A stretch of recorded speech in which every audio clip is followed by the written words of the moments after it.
dark room is closed. Yeah, I'm talking to somebody.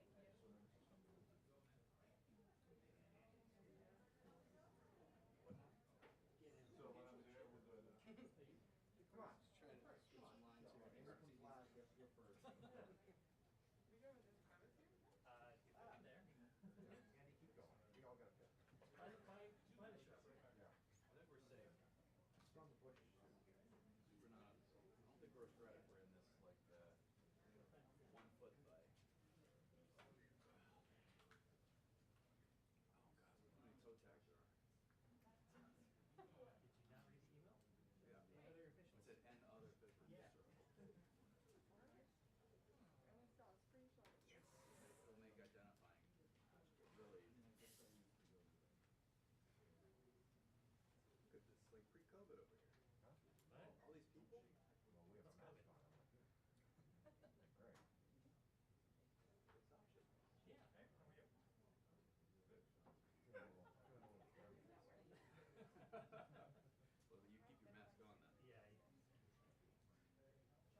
There you go. There we go. There you go. They're actually having trials. Doing trials. Yeah. Old school. Yeah.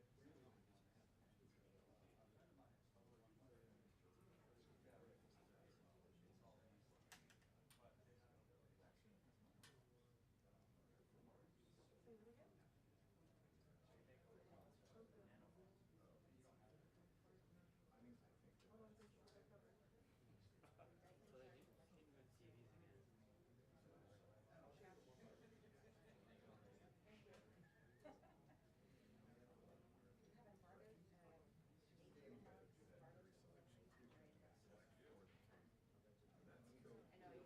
Need AT&T in here. Actually, Ross.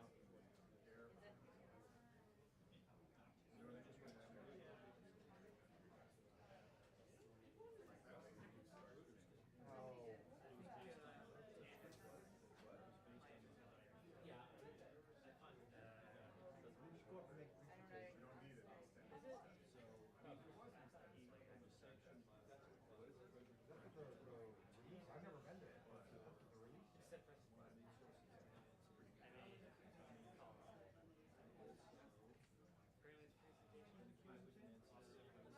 mean, apparently it's presentation. I thought it was gonna be like actually trying to like. Well, that's right, but it's a whole seminar about, we'll talk about. Right. Right. You know, I gotta go back. So many things. It's co-hosted by We'll confirm that before you. That's the way I read it.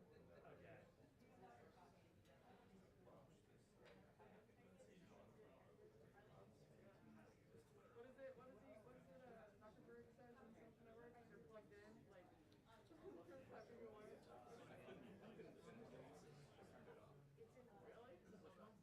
Really? So. We just got a message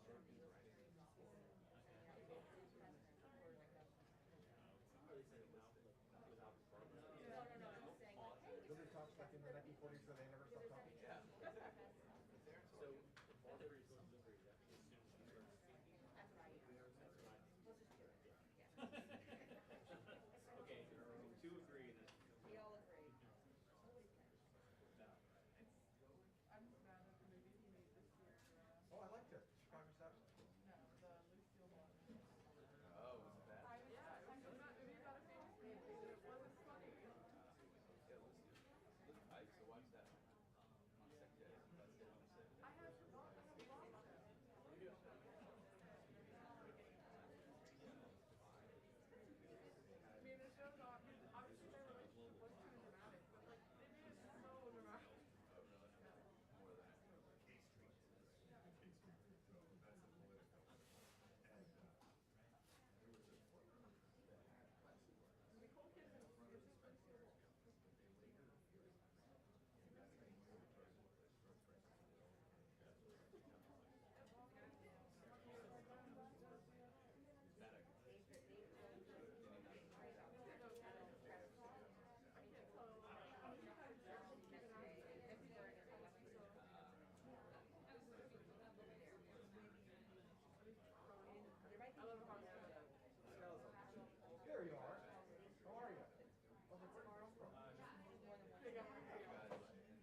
It's just that I don't know how to find what the password is for my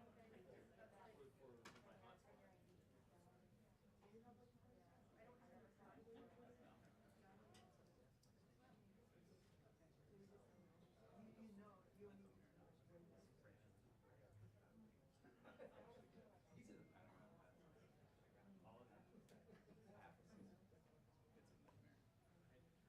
And how does that work?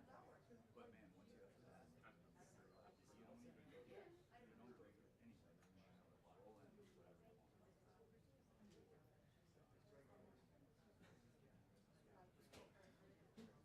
but to get there, it's not like you have to go a lot. Really big coordination. They just show up a That lot. guy was Shows a lot, and you have to signing give, guy. you get it for a month, and then you have to reapply. Whatever that was, or were they announced? Reapply, get it for a year, and then after that, you reapply for a year, but it's Go back into the the city process 3 times. And how many times did you go there to? I don't know. They sent us what- That's why he was on the So same the whole thing first Right, exactly. went down because they held some last minute thing one night. And Alex Brandon was the only guy who had a pass. And nobody could get in for it. Other than Alex,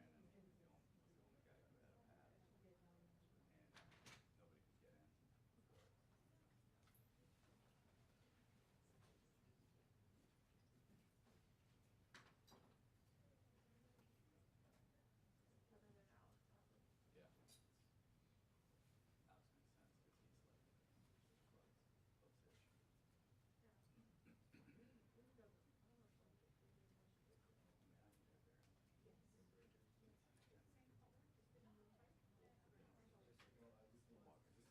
because he's like close-ish. yeah, it is. It is. How are you?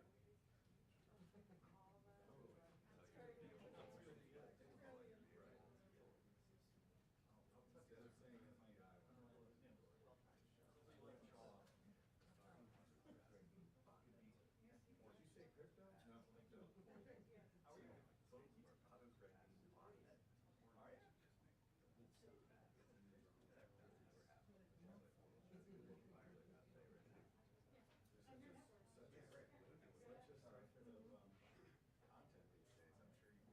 that together real quick. Yeah.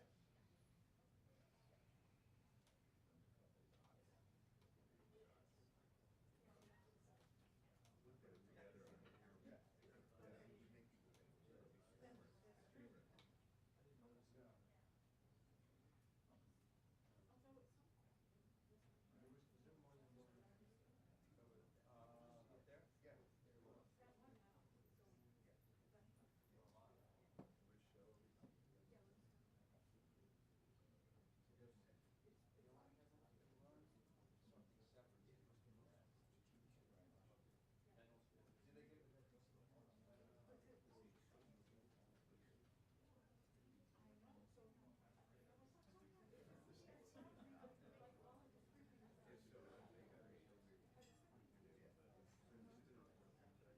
His show, I think, I think I know because you guys posted on your Instagram story and 1, 2, 3, 4, 5, 6, 7. Okay, excellent. Thank you. 1, 2, 3. Yep, yep. Thank you. 1, 2, 3, 4, 5, 6, 7. I don't know. I have no control. I'm just taking it out more. I wish I.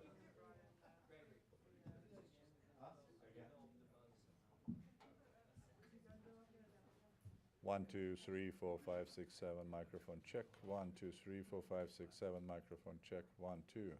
1, 2, 3, 4, 5. Microphone check. 1, 2, 3, 4, 5, 6, 7.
Good morning. This is your 2-minute warning.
Good morning.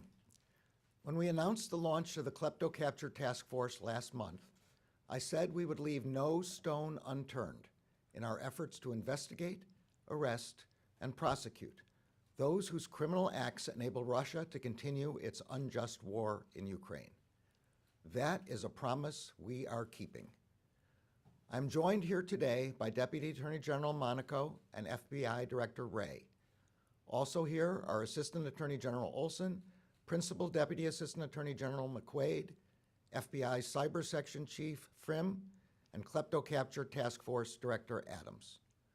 Today, we are announcing several actions the Justice Department has taken to disrupt and prosecute criminal activity associated with the Russian regime. The first action we are announcing today is the unsealing of an indictment charging Russian oligarch Konstantin Malofev with sanctions violations. As the indictment charges, the Treasury Department previously identified Malofev as one of the main sources of financing for Russians promoting separatism in Crimea and for providing material support for the so-called Donetsk People's Republic. After being sanctioned by the United States, Malofev attempted to evade the sanctions by using co-conspirators to surreptitiously acquire and run media outlets across Europe. We are also announcing the seizure of millions of dollars from an account at a U.S. financial institution, which the indictment alleges constitutes proceeds traceable to Malofev's sanctions violations. The Justice Department will continue to use all of its authorities to hold accountable Russian oligarchs and others who seek to evade U.S. sanctions. The second action we are announcing today is the disruption of a global botnet controlled by the Russian military intelligence agency, commonly known as the GRU. The Russian government has recently used similar infrastructure to attack Ukrainian targets. Fortunately, we were able to disrupt this botnet before it could be used. Thanks to our close work with international partners, we were able to detect the infection of thousands of network hardware devices. We were then able to disable the GRU's control over those devices before the botnet could be weaponized. Today's announcements are part of a series of actions that the Justice Department has recently taken to disrupt and prosecute criminal activity associated with Russia, Yesterday, together with our German law enforcement partners, we were able to detect the infection of thousands of network hardware devices. We were then able to disable the GRU's control over those devices before the botnet could be weaponized. Today's announcements are part of a series of actions that the Justice Department has recently taken to disrupt and prosecute criminal activity associated with Russia. Yesterday, together with our German law enforcement partners, we seized the Russia-affiliated Hydra darknet market, the world's largest illegal marketplace on the dark web. We also filed criminal charges against a Russian national who we allege administered the market's technical infrastructure. And on the day before that, again with our international partners, we seized the Tango, a super yacht owned by Viktor Vekselberg, another sanctioned oligarch with close ties to the Russian regime. On that same day, we obtained seizure warrants targeting the assets of several additional sanctioned Russian nationals. The Justice Department will continue to work alongside our international partners to hold accountable those who break our laws, threaten our national security, and harm our allies. Our message to those who continue to enable the Russian regime through their criminal conduct is this: it does not matter how far you sail your yacht. It does not matter how well you conceal your assets. It does not matter how cleverly you write your malware or hide your online activity. The Justice Department will use every available tool to find you, disrupt your plots, and hold you accountable. Finally, I cannot close without acknowledging the horrible images that all of us have seen coming out of Ukraine, particularly from Bucha this week. We have seen the dead bodies of civilians, some with bound hands, scattered in the streets. We have seen the mass graves. We have seen the bombed hospital, theater, and residential apartment buildings. The world sees what is happening in Ukraine. The Justice Department sees what is happening in Ukraine. This department has a long history of helping to hold accountable those who perpetrate war crimes. One of my predecessors, Attorney General Robert Jackson, later served as the chief American prosecutor at the Nuremberg trials. Today, we are assisting international efforts to identify and hold accountable those responsible for atrocities in Ukraine, and we will continue to do so. I'm now going to turn over the program to Deputy Attorney General Monaco, who will share more information about the indictment that was unsealed today.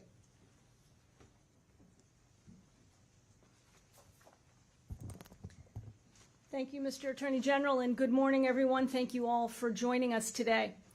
As the Attorney General said, we are here today because of actions the Department of Justice has taken today and in recent weeks, actions that make clear that the same Russian government struggling to defend its unprovoked and unjustified war in the Ukraine is also corrupt at its core. The world has watched with outrage. Innocent Ukrainians continue to suffer at the hands of the Russian government, and for decades, the regime has been propped up by pervasive corruption. The corruption starts at the top, with Vladimir Putin's oligarch cronies, who earned billions of dollars by committing crimes, often at the expense of the Russian people. The crimes these billionaires facilitate, in fact, facilitate Russia's unprovoked aggression and fuel a life of luxury for the very few. The world watches in horror as Ukrainians are forced to flee their homes, schools, and hospitals, and as they bury innocent civilians. Last month, the Attorney General asked me to establish a task force Klepto Capture, to use the full range of the department's authorities to hold accountable those oligarchs who enable the Russian regime, and to ensure that those same oligarchs feel the pain of the sanctions that have been levied on them in response to Russia's aggression in Ukraine. that task force has been hard at work. Earlier this week, our law enforcement partners in Spain, acting on our request and pursuant to a warrant issued by a United States court, seized a $90 million yacht named the Tango, belonging to sanctioned Russian oligarch Viktor Vekselberg. That yacht was subsequently searched by Spanish authorities, accompanied by agents of the FBI and Homeland Security investigations. Vekselberg was sanctioned in 2018 by the U.S. Treasury Department as part of a suite of sanctions imposed in response to Russia's invasion of Crimea. Mr. Vekselberg defied these sanctions to finance his luxury lifestyle, including making payments through U.S. banks for the support and maintenance of his yacht, a direct violation of the sanctions imposed on him. In seizing the Tango, the department demonstrated our commitment to holding accountable corrupt Russian oligarchs, a commitment we are not finished honoring. Today, charges have also been unsealed in the Southern District of New York against Konstantin Malofev, a Russian national and a Russian oligarch. Malofev is charged with conspiring to violate and violating United States sanctions. These are the first criminal charges brought by the Department of Justice against a Russian oligarch since Russia invaded Ukraine. Mr. Malofev was designated as a result of the Crimea sanctions, which forbade him from conducting financial transactions with United States persons or with property in the United States. In the years since he was sanctioned, Mr. Malofev is alleged to have flagrantly and repeatedly violated the sanctions imposed on him while attempting to establish media companies across Europe, media companies that would help spread pro-Kremlin misinformation. Mr. Malofev further violated U.S. sanctions in a scheme to transfer shares he owned in a Texas bank to a business associate in 2015. Today, in addition to the criminal charges filed against Mr. Malofev, we have seized that multi-million-dollar investment. While the oligarchs provide some of the most ostentatious displays of Russian illicit finance, they are not the only ones whose financial misconduct is tied to Russia. Yesterday, the Department of Justice disrupted the Hydra market, the world's largest and longest-running darknet marketplace. At the same time, the Department of Justice brought criminal charges against Dmitry Pavlov, a resident of Russia, for his role in operating and administering the servers used to run Hydra. Our partners at the German Federal Criminal Police played a critical role in this operation and seized over $25 million in Bitcoin from Hydra. And our partners at the Treasury Department announced sanctions on the cryptocurrency exchanges believed to have facilitated many of Hydra's transactions.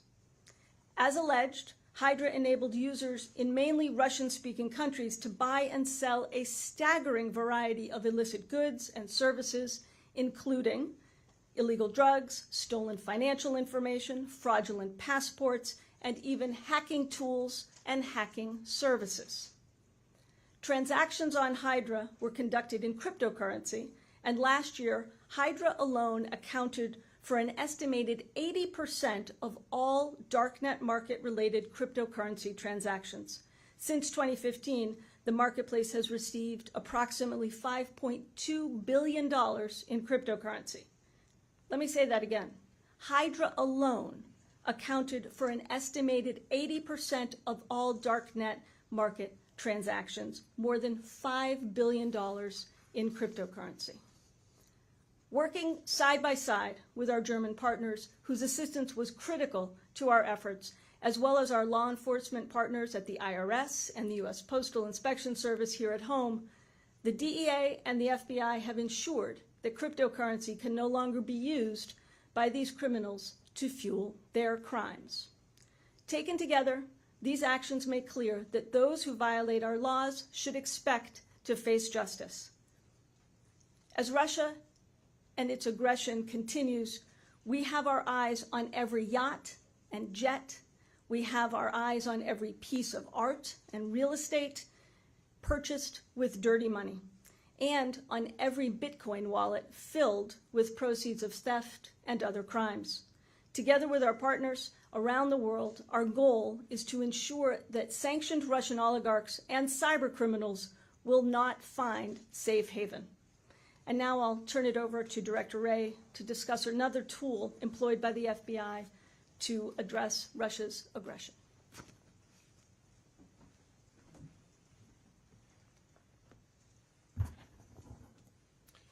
Thank you, Lisa. I'm pleased to be here today to help announce this series of actions countering threats originating from Russia. I want to focus for a few minutes on the FBI's role in one of the actions the Attorney General mentioned and what it says about the FBI's unique cyber capabilities and what we can accomplish together with the private sector. Today, we're announcing a sophisticated court-authorized operation disrupting a botnet of thousands of devices controlled by the Russian government before it could do any harm. We removed malware from devices used by thousands of mostly small businesses for network security all over the world, and then we shut the door the Russians had used to get into them. Yesterday's Darknet takedown struck a blow against Russian criminals and the ecosystem of cryptocurrency tumblers, money launderers, malware purveyors, and others supporting them. The botnet disruption we're announcing today strikes a blow against Russian intelligence, the Russian government. The bot network we disrupted was built by the GRU, the Russian government's military intelligence agency, and in particular it was the unit in the GRU known to security researchers as Sandworm Team. This GRU team, Sandworm, had implanted a specific type of malware known as Cyclops Blink on thousands of WatchGuard Technologies Firebox devices. These are security appliances, mainly firewalls, that are typically deployed in home office environments and in small to mid-sized businesses.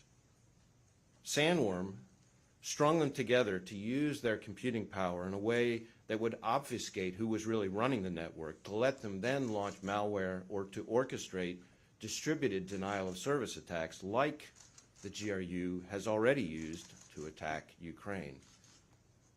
Now, I should note here that the GRU's Sandworm team has a long history of outrageous destructive attacks. The disruption of the Ukrainian electric grid in 2015, attacks against the Winter Olympics and the Paralympics in 2018, a series of disruptive attacks against the nation of Georgia in 2019, and in 2017, the NotPetya attack that devastated Ukraine but also ended up hitting systems here in the U.S., throughout Europe and elsewhere, causing more than $10 billion, that's with a B, in damages, one of the most damaging cyber attacks in the history of cyber attacks. With the court-authorized operations we're announcing today, we've disrupted this botnet before it could be used. We were largely able to do that because we had close cooperation with WatchGuard. We've worked closely with WatchGuard to analyze the malware and develop detection tools and remediation techniques over the past several weeks. And our operation removed Russia's ability to control these firebox devices on the botnet network and then copied and removed malware from the infected devices. Now, I should caution that as we move forward, any firebox devices that acted as bots may still remain vulnerable in the future until mitigated by their owners. So those owners should still go ahead and adopt WatchGuard's recommended detection and remediation steps as soon as possible. We're continuing to conduct a thorough and methodical investigation, but as we've shown, we are not going to wait for our investigations to end to act. We're going to act as soon as we can with whatever partners are best situated to help to protect the public. This announcement today shows the value of the FBI's technical expertise and unique authorities, both as a law enforcement agency and an intelligence service. That unique combination, both of which were essential to the success of this operation. It also shows what we can accomplish with our partners to help companies, like the thousands of mostly small businesses affected by this botnet, hit by threats like these posed by the Russian government. Our partnership with the private sector was key here. WatchGuard enthusiastically cooperated with the FBI to figure out the source of the infection and to counter it. That kind of cooperation makes successes like the one we're announcing today possible, and it'll continue to be important going forward. The Russian government has shown that it has no qualms about conducting this kind of criminal activity, and they continue to pose an imminent threat. And this global botnet disruption, in conjunction with the other actions discussed today, reflect an aggressive effort by the FBI and our partners to go on offense against Russian cyber threats wherever they appear. I'd also like to commend our partners at the DEA, IRS, and our foreign partners on the Hydra Darknet takedown, and all the men and women of the FBI involved with both of those operations, as well as the indictments and property seizures involving Russian oligarchs this week. I should emphasize that we will continue to rely on companies to work with us the way WatchGuard has so that we can protect our nation's cybersecurity together. For businesses, I would encourage you to have a cybersecurity plan and to include contacting your local FBI field office as an important part of that plan.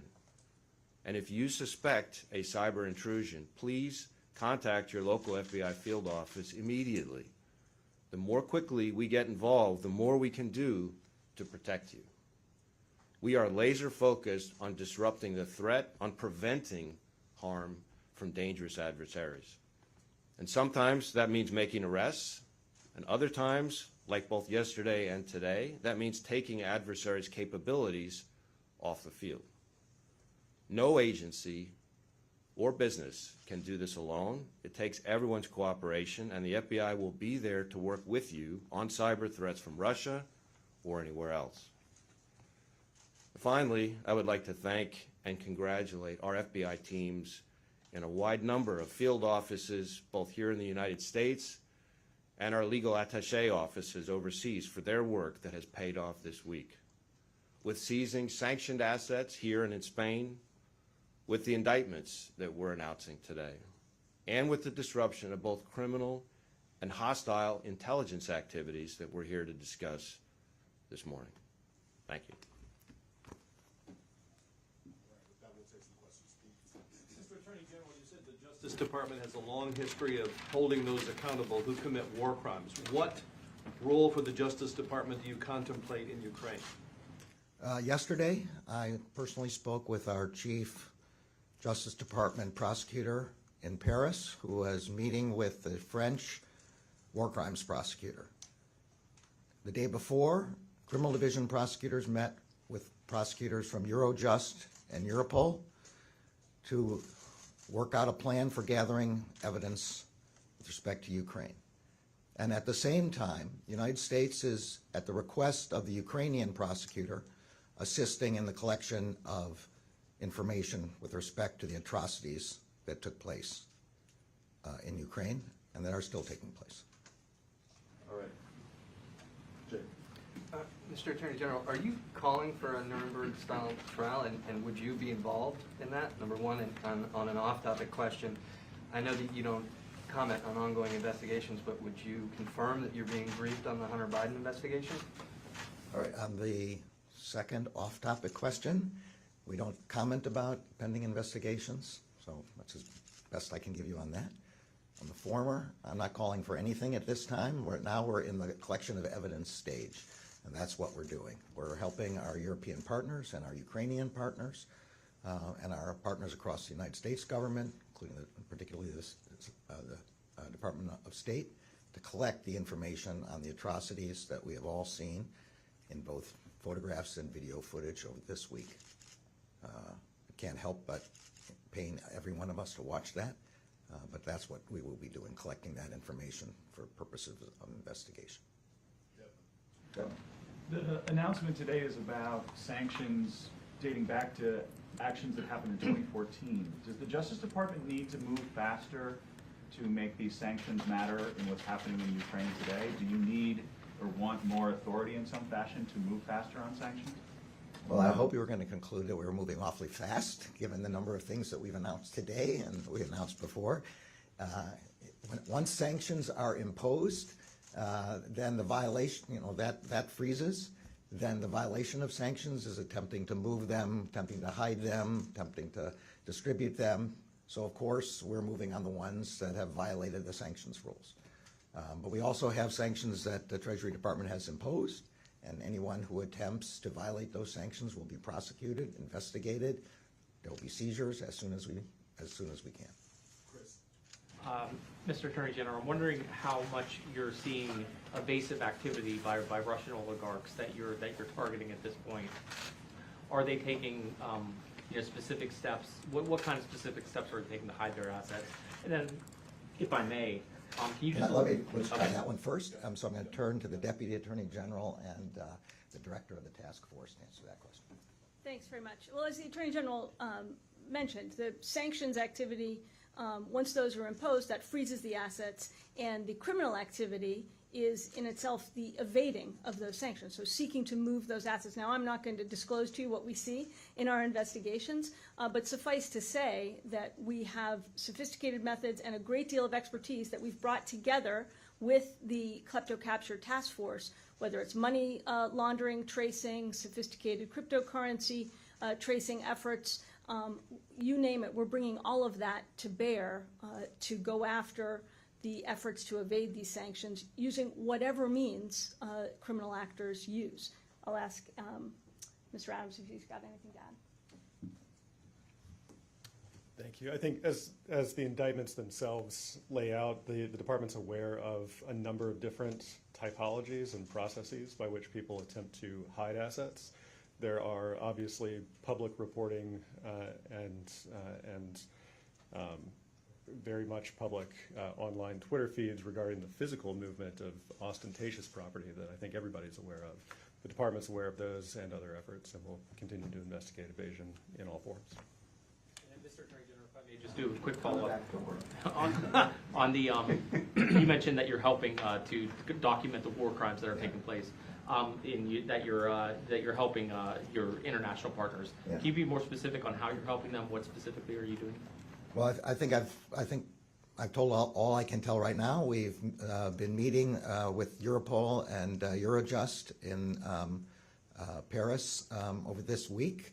And as I said, our most senior Justice Department Criminal Division prosecutor has been meeting with the French prosecutor, war crimes prosecutor, and we're working with the State Department team on a multinational effort to support the Ukrainian prosecutor. Mr. Attorney General, could you first identify the media organizations that you believe are linked to the oligarch, and then I have a second question.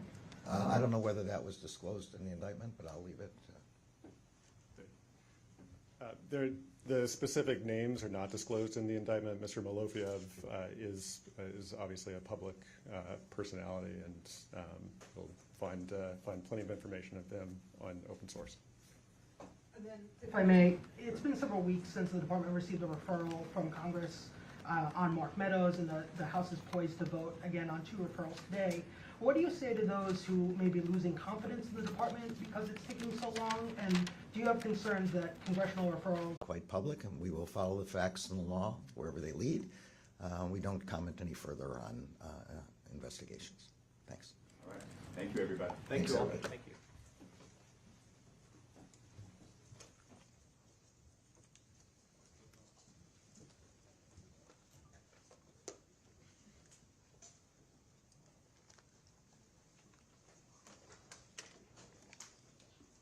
Facts in the law. Facts in the law, guys. Facts in the law.